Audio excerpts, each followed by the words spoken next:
Hi hello welcome back to ఈ తరం కథలు. ప్లీజ్ ముందుగా వీడియోకి ఒక చిన్న లైక్ చేయండి.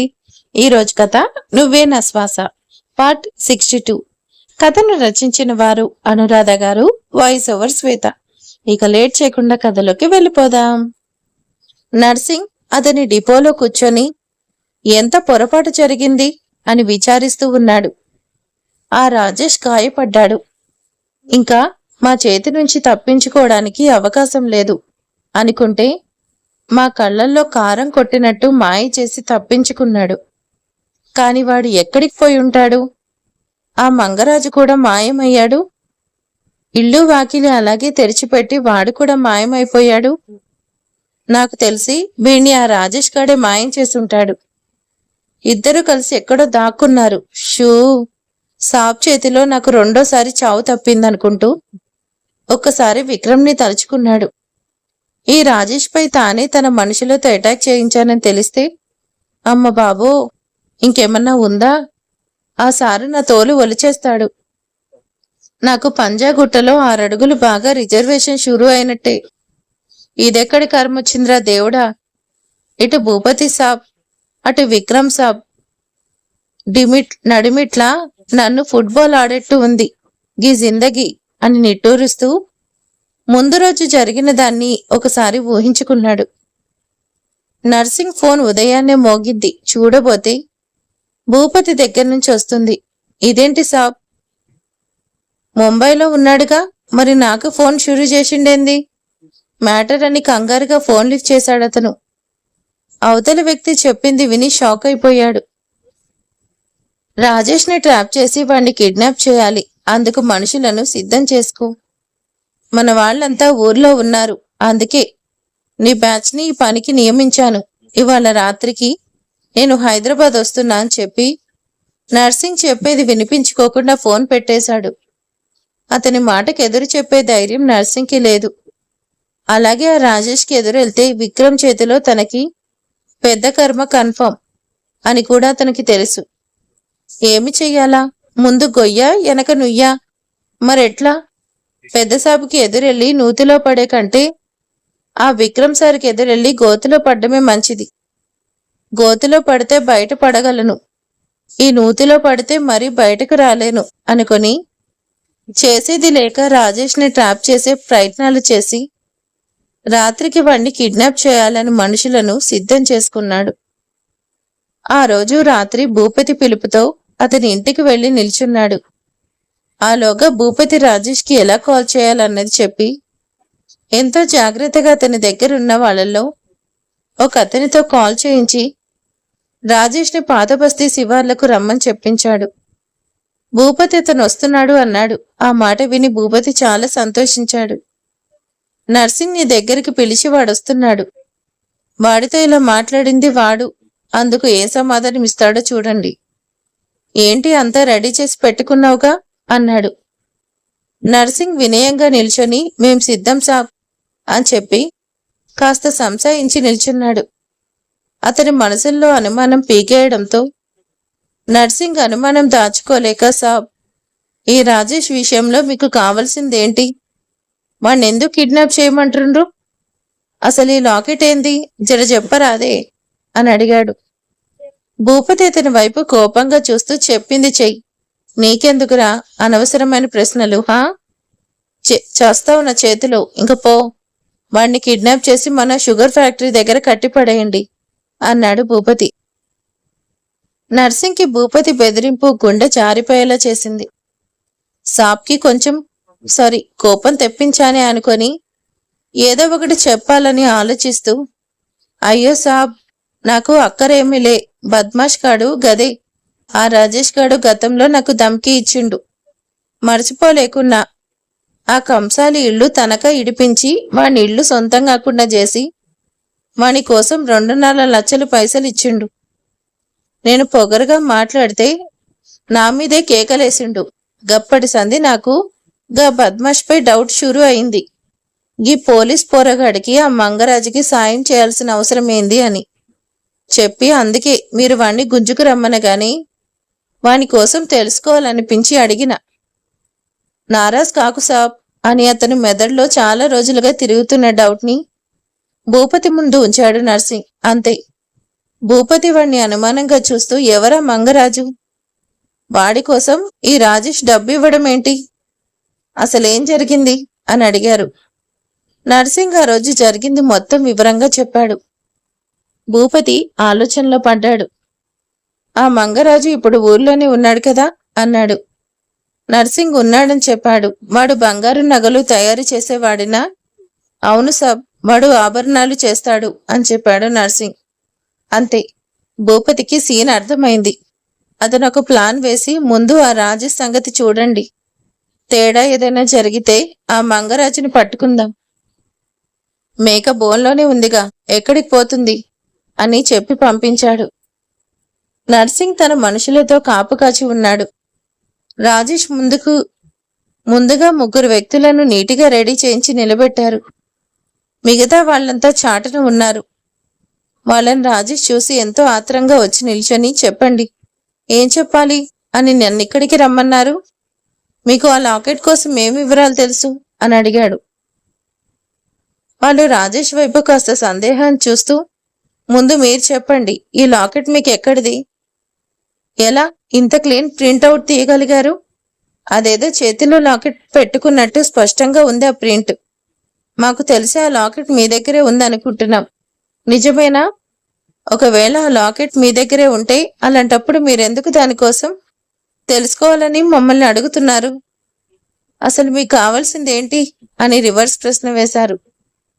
రాజేష్ ఒక్కసారిగా షాక్ అయిపోయి సీరియస్గా వాళ్ళ వైపు చూస్తూ, మీకు ఆ లాకెట్ కోసం తెలిస్తే చెప్పండి, అంతేకాని దానికోసం తిరిగి నన్ను అడగడానికి కాదు నేను ఇక్కడికి వచ్చింది అని అరిచినట్టు చెప్పాడు రాజేష్. అంతే. అక్కడి వాళ్ళు రియాక్ట్ అయిపోయారు. రాజేష్ ఊహించిన విధంగా అక్కడి వారిలో ఒకడు అతని మొహంపై బలంగా కొట్టాడు. రాజేష్ ఊహించని ఎదురు దెబ్బకి నేలపై పడ్డాడు. అంతలోనే తేరుకొని ఏదో మిస్టేక్ జరుగుతుందని అతని దగ్గరున్న గన్ బయటకు తీశాడు. అక్కడ వాళ్ళు అతని చేతిలో గన్ చూసి కాస్త వెనక్కి తగ్గారు. రాజేష్ దవడ నుంచి వస్తున్న బ్లడ్ పక్కకు ఉమ్మి, ఎవర్రా మీరు? ఏం కావాలి మీకు? ఎంత ధైర్యం ఉంటే నా మీదే చేయేస్తారు? అసలు మీకేం కావాలి చెప్పండ్రా అని అరుస్తూ వాళ్ళ మీదకి దూకబోయాడు రాజేష్. అంతే దూరంగా దాగి చూస్తున్న నర్సింగ్ ఇంకా మిగిలిన వాళ్ళు బయటకు వచ్చేశారు. వాళ్ళలో ఒకడికి చేతిలో గన్నుంది. వాడు రాజేష్ భుజానికి గురిచేసి కాల్చాడు. భూపతి చెప్పాడు, అతను నాకు ప్రాణాలతో కావాలని. అందుకే రాజేష్ని చంపాలనుకోలేదు. రాజేష్ చేతికి బుల్లెట్ బలంగా వచ్చి తాకింది. అంతే. రాజేష్ చేతికైన గాయంతో అతను ఒక్కసారిగా పక్కకు జరిగాడు. అతనికి ప్రమాదం పూర్తిగా అర్థమైంది. విక్రమ్ సార్ చెప్పింది గుర్తొచ్చింది. ఈ లాకెట్ కోసం చేసే అన్వేషణలో చాలా ప్రమాదాలు ఎదుర్కోవచ్చు. జాగ్రత్తగా ఉండాలని రాజేష్ ఆ వెబ్సైట్లో పోస్ట్ పెట్టి మిస్టేక్ చేశానని తెలుసుకొని ఇంకా ఆలస్యం చేస్తే తన ప్రాణాలు పోయే ప్రమాదం ఉందని క్షణం ఆలస్యం చేయకుండా అక్కడి వాళ్ళ మీదకి ఎదురుదాడికి దిగి అందర్నీ చితక్కొడుతూ ఉన్నాడు. వాళ్ళలో రాజేష్కి నర్సింగ్ ఎదురుపడ్డాడు. అతన్ని చూడగానే ఆవేశంతో రగిలిపోతూ, అతన్ని కూడా చిత్తకొట్టి, నీకెంత ధైర్యం రా? నా మీద అటాక్ చేస్తావా? అసలు ఎందుకు నా మీదకి వచ్చారు? మిమ్మల్ని ఎవరు పంపారు అని విరుచుకుపడి అడ్డం వస్తున్న వాళ్ళు తుక్కు రేగొడుతూ అతని మీదకి వస్తున్న ఎదురు దెబ్బలని అడ్డుకుంటూ ఉన్నాడు. కానీ ఎంత పోరాడిన వాళ్ళు అతనికి లొంగడం లేదు. ఇంకా ఆలోచించి ప్రయోజనం లేదని అతని చేతిలో గన్ పేల్చి ఇద్దరిని గాయపరిచి అక్కడి నుంచి తప్పించుకొని అతని కారులో వేగంగా ముందుకు వెళ్ళిపోయారు. అక్కడి వాళ్ళు చావుదెబ్బలు తిని నేలపై పడ్డారు. వాళ్ళు లేచి పరుగులు తీయడానికి కాస్త సమయం పట్టింది. బుల్లెట్ తగిన వాళ్ళు అక్కడే ఉండిపోయి మిగిలిన వాళ్ళు రాజేష్ని అందుకుని ప్రయత్నం చేస్తూ ముందుకు వెళ్లారు. కానీ రాజేష్ తప్పించుకున్నాడు. వాళ్ళకి రాజేష్ ఎటుపోయాడో అర్థం కాలేదు. చాలా దూరం వెతికి ఇంకా ఉపయోగం లేదనుకొని భూపతికి విషయం చెప్పారు. ఆ వార్త వినగానే భూపతి మండిపడుతూ, చవటల్లారా, ఒక్క పోలీసుని పట్టుకోలేకపోయారు. శక్తి సిద్ధ ఊర్లో ఉండిపోవడం వల్ల మీకు పని అప్పచెప్పాను. ఎందుకురా, పందుల్లో ఉన్నారు. ఏది చేతకాదు అని మళ్ళీ తిట్టిపోసి ఒక నర్సింగ్ని మాత్రం ఇంటికి రమ్మని తాము మిగిలిన గ్యాంగ్ని వెంట పెట్టుకుని ఆ మంగరాజుని పట్టుకోవాలనుకున్నారు. వాళ్ళు వచ్చే వరకు భూపతి బాయ్ సురేంద్ర షుగర్ ఫ్యాక్టరీలో ఉంటామని అక్కడికి తీసుకురండని చెప్పారు. కాని అతను కూడా తప్పించుకున్నాడు. తనకి భూపతితో తిట్లు తప్పలేదు అని జరిగింది తలుచుకొని షూ అని నిట్టూర్చి సాబ్ తిట్టి ఊరుకున్నారు. కానీ విక్రమ్ సార్ ఊరుకోరు. పద్మాష్ నేను చేసిన లొల్లి కోసం సార్కి చెప్తేగా సారు నా మెడపై నుంచి తలకాయ తీసేస్తాడు. ఎందుకొచ్చిన చిక్కురా దేవుడా అని ఆలోచించి తన మనుషులను కొన్ని దినాలు ఎవరికి కనిపించకుండా దూరంగా పోయి దాక్కోమని చెప్పి అతని కూడా తన బామ్మడిది ఇంటికి పోయి దాక్కున్నాడు. అతని బామ్మడిది ఊరు హైదరాబాద్కి 100 కిలోమీటర్ల దూరంలో ఉంది. విక్రమ్ అక్కడికి రాడని నిశ్చితంగా ఊపిరి తీసుకున్నాడు నర్సింగ్. విక్రమ్ బృందం అందించిన రిపోర్ట్ ప్రకారం భూపతి అతని కొడుకు ఇంకా బాయిని వెంట పెట్టుకొని షుగర్ ఫ్యాక్టరీకి వెళ్ళినట్టు తేలింది. విక్రమ్ కంతా కన్ఫ్యూజన్ గా ఉంది. వాళ్ళ టార్గెట్ ఏంటి? ఇన్నేళ్ల నా కోరిక నెరవేరబోతుందని ఎంతో గొప్పగా చెప్పాడు. భూపతి అని ఇర్ఫాన్ అన్నాడు. మరి వాళ్ళు ఎంత సింపుల్ గా షుగర్ ఫ్యాక్టరీలో మీటింగ్ పెట్టుకోవడం ఏంటి? ఏమీ అర్థం కావడం లేదు అని విసుక్కుంటూ అతని పోలీస్ బృందంకి ఆర్డర్ ఇచ్చాడు. ఆ నర్సింగ్ యాదవ్ ఎక్కడున్నా పట్టుకోండి, వాడిపై నాకు డౌట్ ఉంది అని చెప్పాడు. అతను కానీ నర్సింగ్ వాళ్ళకి దొరకలేదు. అతని బృందం అతని కోసం వెళ్లేసరికి నర్సింగ్ ఊళ్ళో లేడని అతని భార్య చెప్పింది. పోలీసులు అతను ఎక్కడున్నా సరే విక్రమ్ సార్ స్టేషన్కి వచ్చి కలవమన్నారని చెప్పండి అని సీరియస్ గా వార్నింగ్ ఇచ్చి వెనుదిరిగారు. విక్రమ్కి నర్సింగ్ పై ఇంకాస్త సందేహం ఎక్కువైంది. కొన్ని గంటల క్రితం ఊళ్ళో ఉన్నవాడు ఇంతలో ఊరు వెళ్లడం ఏంటి? ఏదో ఉంది, చెప్తా వాడి సంగతి అని ఆలోచిస్తూ ప్రస్తుతం రాజేష్ కోలుకోవడం ఇంపార్టెంట్ అనుకుని అతని కోసం ఎంతగానో టెన్షన్ పడుతూ హాస్పిటల్ అటు ఇటు తిరుగుతూ కూర్చున్నాడు. కానీ రాజేష్లో ఎటువంటి ఇంప్రూవ్మెంట్ లేదు. అభిరామ్ విక్రమ్ పడే టెన్షన్ చూస్తూనే ఉన్నాడు. అతనికి ఏమీ చేయలేని పరిస్థితి. అందుకే ఏమీ మాట్లాడకుండా మౌనంగా కూర్చున్నాడు. రాత్రి 10 గంటల సమయంలో రాజేష్ మదర్ మళ్ళీ హాస్పిటల్కి వచ్చారు. ఆవిడ వెంట పోలీసులున్నారు. ఆవిడ కొడుకు ఉన్న పరిస్థితి చూసి తల్లడిల్లిపోతున్నారు. ఎంతో ఆవేదన చెందుతూ, రే రాజేష్, నిన్నిలా చూడ్డానికారా ఎన్ని కష్టాలు పడి నిన్ను ఇంతవాణ్ణి చేసింది? నీకేమన్నా అయితే ఇక్కడ నా ప్రాణాలు వదిలేస్తాను అంటూ ఏడుస్తూ అభి ఆవిడ్ని పట్టుకొని, ప్లీజ్ మామ్, మీరలా మాట్లాడకండి, రాజేష్కి ఏమీ కాదు, ఆ దుర్గమ్మ ఆశీర్వాదం ఉంది. మీరు రాజేష్ కోసం పడ్డ కష్టం అంతా నాకు తెలుసు. అతనికి ఏమీ కాదు, మీ ప్రేమే అతన్ని బ్రతికిస్తుంది. నేను చెప్తున్నా, రాజేష్కి ఏమీ కాదు, ధైర్యంగా ఉండండి. మీరు ఇలా టెన్షన్ పడుతున్నారని, మీ ఆరోగ్యం ఏమైపోతుందని భయపడి మిమ్మల్ని ఇక్కడి నుంచి పంపించేశాను. ప్లీజ్ మీరు ఎమోషనల్ అవ్వద్దు అని ఎంతగానో నచ్చ చెప్పి కంట్రోల్ చేసి కూర్చోబెట్టాడు. ఆ హాస్పిటల్ చుట్టూ ముహరంగా పోలీస్ సిబ్బంది కాపలా కాస్తున్నారు. విక్రమ్ గుండె గట్టిపరుచుకొని, రాజేష్కి పరిస్థితి తెచ్చిన వాళ్ళు ఎవరన్నా గాని వాళ్ళని నేను వదలను. అమ్మా, నాకు మీ సహాయం కావాలి. మీరు ధైర్యంగా ఉండాలి. నేను స్టేషన్కి వెళ్తున్నా, కొన్ని వివరాలు తెలుసుకోవాల్సి ఉంది. నేరస్తులు తప్పించుకోకూడదు. మీరు ఇక్కడే ఉంటారా? చుట్టూ సెక్యూరిటీ ఉంది. ఇక్కడికి అనుమతి లేకుండా చిన్న ఈగ కూడా రాదు. నా మాట నమ్మండి, ధైర్యంగా ఉండండి. రాజేష్కి ఏమీ కాదు, కానివ్వను. మీకోసం, నా చెల్లెల కోసం, అలాగే న్యాయం కోసం రాజేష్ బ్రతికి తీరుతాడు.